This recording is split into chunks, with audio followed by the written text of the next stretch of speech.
5 favorite Chianti Classico producers. Hey, welcome back to the show. I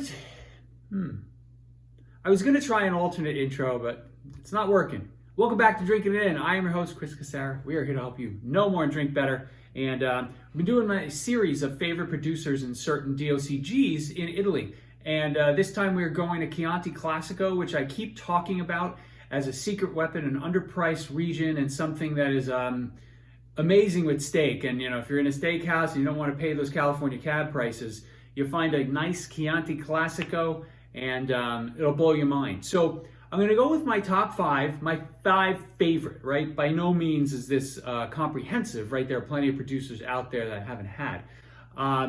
I think the first one that is not pictured here is San Felice. Have really good experience with their wines and always looking to pick those up if I see them. And now let's go down the line. Here we have Isola Elena. I do not know what they do to their wines, but they are just phenomenal. This wine will be open soon. We're going to do a special episode on it because it's become one of my favorites. Over the last couple of years, just been blown away.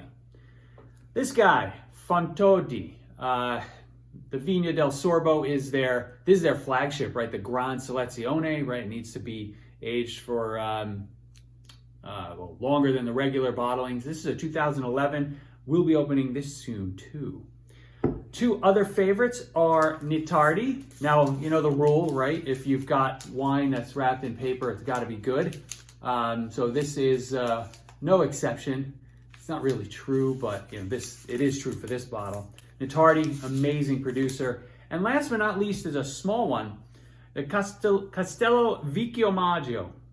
These guys, I did a tasting with, of their wines years ago, and just again was blown away. And this is a Reserva 2009.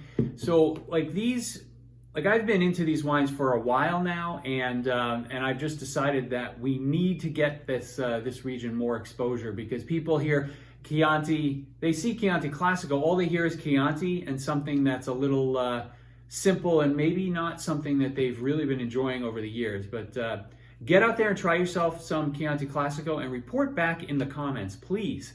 So I want to know, because if you've got producers that are favorites of yours, let me know what they are. I will see you guys soon. Thanks for joining.